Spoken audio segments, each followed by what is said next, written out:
What's up, my friend? Welcome back to another video. So today let's talk a little bit about writing for brass using our sample libraries. Now, I think this can be a trickier subject just because a lot of composers have no problem writing for strings or even woodwinds. If we talk about the strings, right, they have a very homogeneous sound across the board, from the violins 1 down to the double basses. It tends to sound very consistent timbrally, but with the brass, there's so much more timbral variance, from very warm and mellow tones to very bright and brassy sounds. It's very easy to make our brass sound synthetic in our mockups if we don't do it properly. So my hope with this video is to give you some tips and takeaways to improve your brass writing in your mockups, and at the very end I'll share with you a couple tracks where I've incorporated brass to hopefully illustrate everything we talk about here in this video. So let's kick things off. I've written two short excerpts. Let's start with the up-tempo one. So let's solo it up, have a listen to it, and we'll dive into the first point here.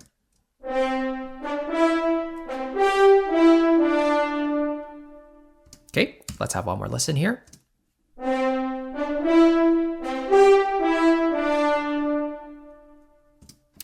So that takes us right to the first mistake that a lot of composers make, and that is not using enough short articulations for their phrases and overusing legato as a result.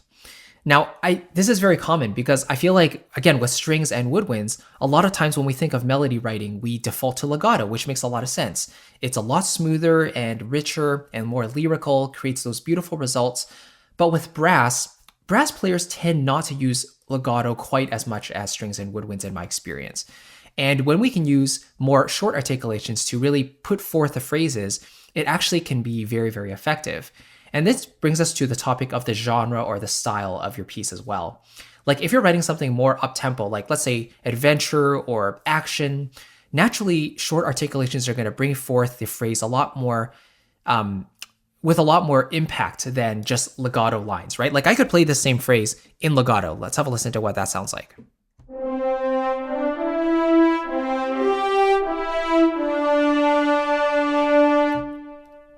Right, it just loses its impact. It's not quite as punchy and forceful. But when we have it playing shorts instead,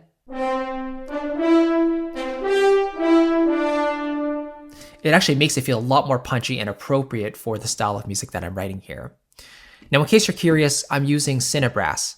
And I think for Hollywood style music where there's a lot of emphatic, adventurous themes, this brass library does it really, really well. So Cinebrass Core, Cinebrass Pro, these are sort of the main libraries that I use for my adventure themes with brass. You can't really go wrong, especially the trumpets and the French horns in my experience. So that's the first thing I want to mention is don't be afraid to use short articulations, especially for those more up-tempo phrases where you might have a more adventurous line, something with a little bit more punch and excitement. Now, segueing into the second point perfectly is that bolder phrases or more adventurous phrases require stronger note attacks as well. Because a lot of sample libraries tend to swell into the notes, even the shorter articulations. Like they go, bwam, bwam, bwam. But what you want, especially for the short notes, is to have a more attack, a more biting attack on those initial notes. Imagine I was to sing this phrase with lesser attacks on the notes, like da, da, da, dun, dun, dun, dun, right? Something sounds off about that. But if you have the biting attack at the start of the note, it makes all the difference. Right? It actually sounds like the players are tonguing the beginning of each note. Ta, ta, ta, instead of bum, bum, bum. And a lot of cheaper libraries will not give you this biting attack on their short notes, or even their sustains. Those biting attacks at the beginning of the notes are crucial because without them, it really sounds synthetic and real players just wouldn't approach performances that way. So if your sample library does not have those biting attacks on the shorts, or on the sustains, what I might do is open up another track, a separate track with just the staccato samples there, and then play that exact same passage, but have the staccato line up with the beginning of each of the sustain notes so that you still hear the sustain, but now you have an additional attack at the beginning of the note, each note. So it sounds like the players are accentuating the beginning the attack, right? Then it sounds like it's a bit more forceful and the notes are actually being tongued as opposed to being swelled into, which again, wouldn't really be realistic for a more up-tempo passage. Let's talk about the third thing here, and that is to take advantage of quieter dynamics. We've been, listening to this more up-tempo, louder passage, but Let's have a listen to this more chorale style, softer passage here.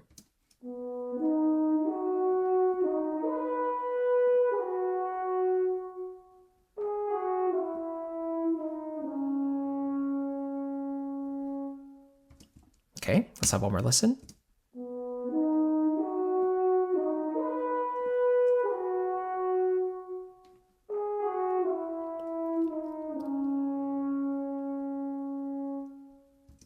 Right.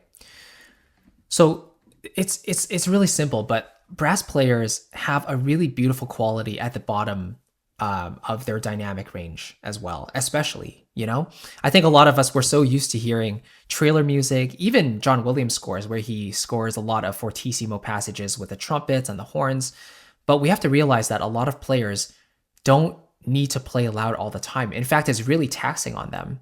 And a lot of beautiful qualities can be found within the softer dynamics of the brass family as well.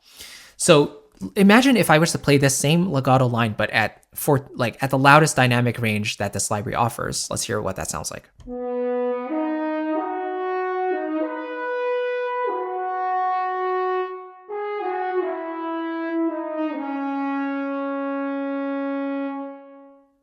There's something that just clashes with this melodic phrase. The melody itself feels like a more lyrical phrase to begin with, right? So if the brass player is playing at a forte dynamic the entire time, something about it just clashes. It's not as emotional and meaningful. But if we take advantage of some softer dynamics, like let's say mezzo piano,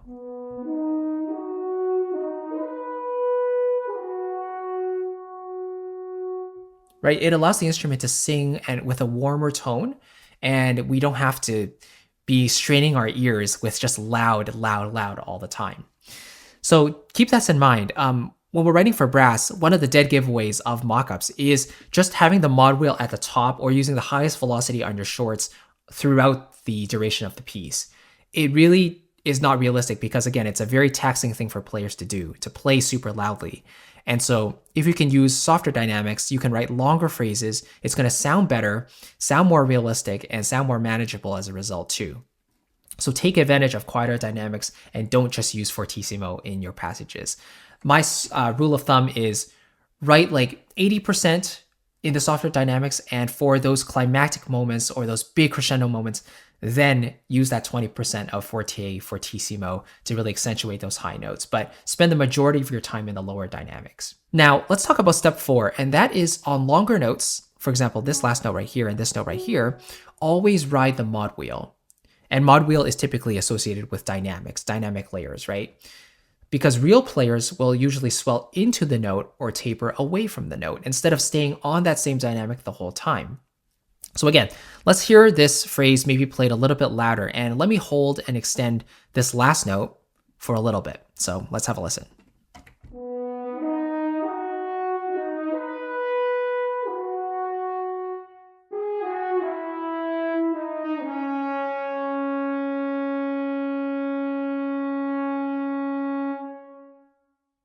Right? So you can start to hear how that last note sounds very synthetic because it's that same timbre the entire time. And usually if a note starts going beyond 2 seconds and the dynamic stays the same throughout, I start to think, okay, that sounds like a sample library. However, if we're playing this same thing, let's again extend that last note, but let's ride the dynamics down. Let's hear what that sounds like.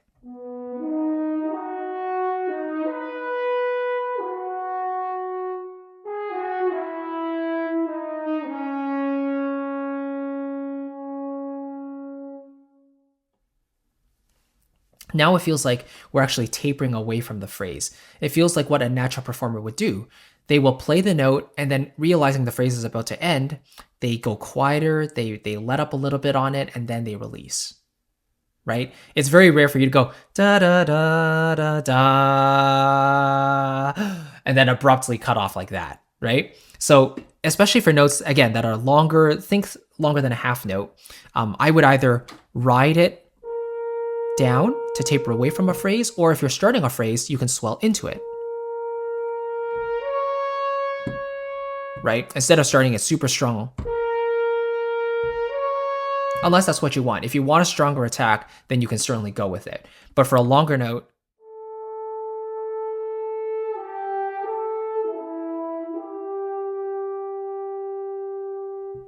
right? And there I taper it off again as well. So for those softer phrases, it would make sense to start swelling into a little bit. So you approach the note with a bit more care instead of just attacking it head on and keeping it at that same dynamic. All right? It's more of a subtle point, but it definitely makes a difference, especially in these long notes. So if you take a look at my mod wheel data, that's exactly what I tried to do. For the last note of the phrase, see how I tapered off here instead of keeping it the same dynamic. That would be a little bit synthetic. And then same thing here at the very end. We hold the note and we come down to the bottom. So the dynamic comes down and then they come off, right? So taking advantage of your dynamics, always riding the mod wheel to some degree is going to be more realistic. The fifth and final thing is to just allow for breathing, right? And a lot of composers sort of forget about this as well. They think, oh, I can just play forever on my keyboard, so instrumentalists can do the same. But no, that's not the case. Woodwinds and brass players have to breathe, right? So this phrase here is sort of a clear example. There's a break in the middle where it's sort of implied that the brass player can take a breath.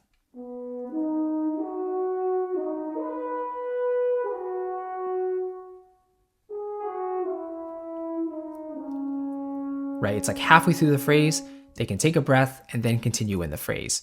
Now that brings up a natural next question, which is like, how do I know when I should let the players breathe? Where in the phrase should we let them breathe? And a really simple answer is to simply sing your lines.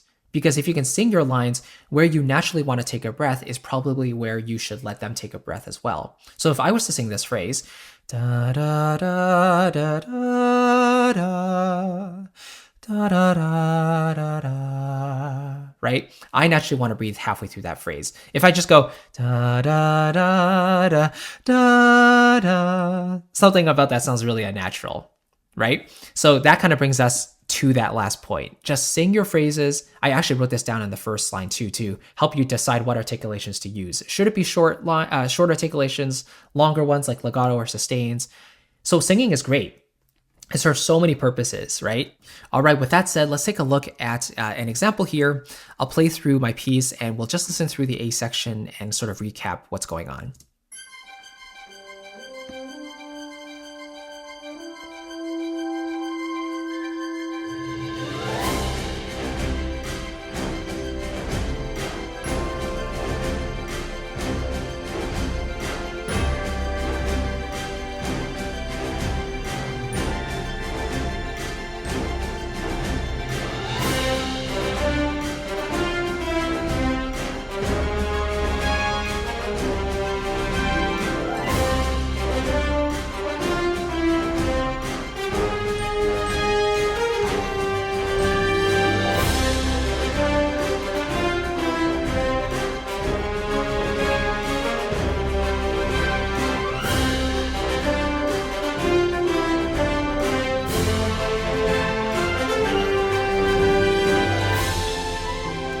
And then it goes into the B section with the strings and stuff.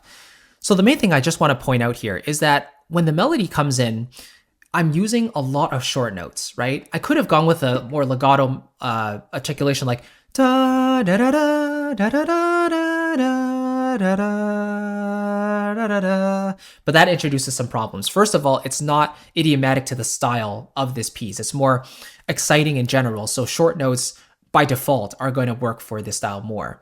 Also, it's going to be a lot slower and more sluggish. It feels a lot more sluggish because the brass have a very full, warm, big tone. So if we can use short notes to accentuate the melody instead of those longer notes, those longer articulations, it will make the whole thing feel more energetic as a result. Also, the way I sang it, I didn't allow for any breathing at all. So there wasn't any space between the notes. So that sort of implies that the players would be dead by the time they got to the end of this A section, right? The other thing is that in this passage,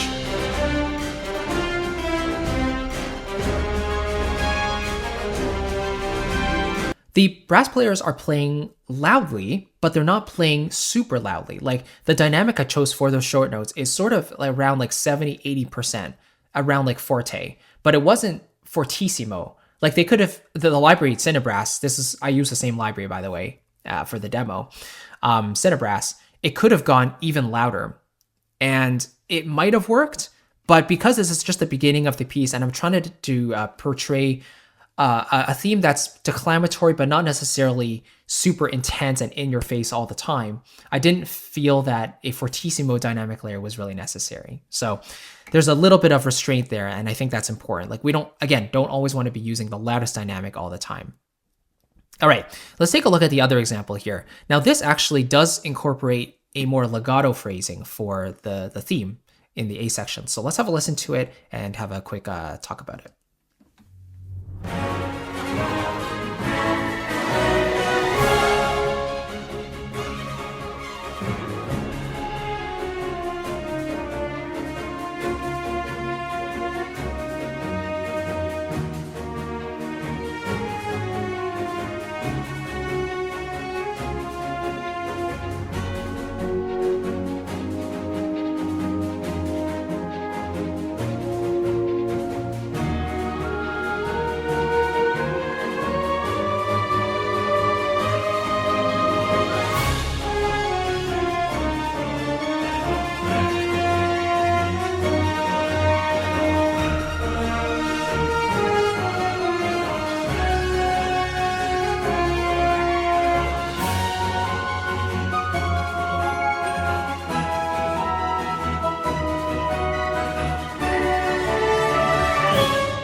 All right, so there's a lot to talk about there, but let's just kind of go through some of the key points that I want to mention. So the first theme that came about, that was played in the cello. So it was a string melody, a lot more legato. And so when the brass came in, I did entertain at the beginning whether to make it like more marcato, like bum, bum, bum, bum, bum, if we have a listen.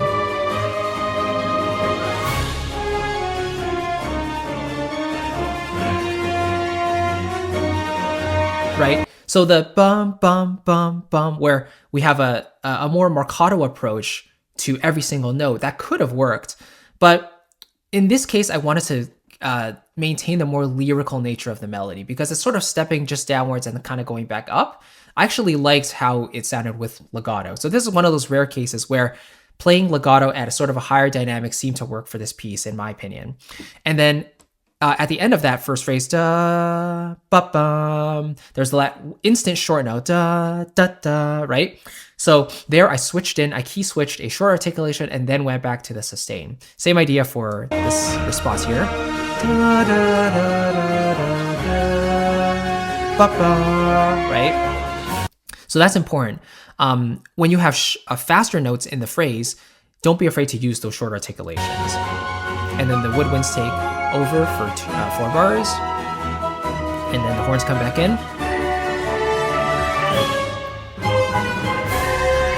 Right, so the bum, bum, bum, bum, those are short notes, and then da, da, those are longer notes, and then this last note, just listen to the taper off at the end. Right? So leading into the B section, I wanted the brass players to kind of pull away, decrescendo into a piano dynamic, and that's actually where the flute takes over to play this B section in a piano softer approach. So if that last note in there in the brass, da, da, da, da, da, if it's suddenly or if it was that fortissimo the entire way and then it's suddenly abruptly cut off, it would just feel a little bit unnatural. But I kind of wanted to taper it off a little bit and let the phrase just end naturally before the B section comes in. So you can see how these little decisions influence the brass writing in a way that makes it feel a touch more realistic. The biggest thing is just to not over push the brass and use those fortissimo samples all the time. It's very tempting because we really want to create a more maybe epic or cinematic sound. But what ends up happening is that it just sounds unrealistic. It sounds synthetic. And we generally want to avoid that, right? So those are just a couple of examples to hopefully illustrate some of what we were talking about in this video. But if you did find one or two of these tips valuable, I'd love for you to leave a comment down below and actually let me know which ones you'll consider incorporating more into your brass writing. It's a really fun approach because it's almost like solving a puzzle. Like, what's the difference between, making it sound more realistic compared to when it sounds more synthetic? It's sort of a trial and error process, but hopefully this gave you a little bit more clarity. And of course, writing brass is only one part of it. There's also the strings, the winds, the brass, and of course, creating the mockup itself. There's so much more that goes into sample libraries, microphone positions, articulation technique and management, all that stuff that goes into a professional sounding mockup.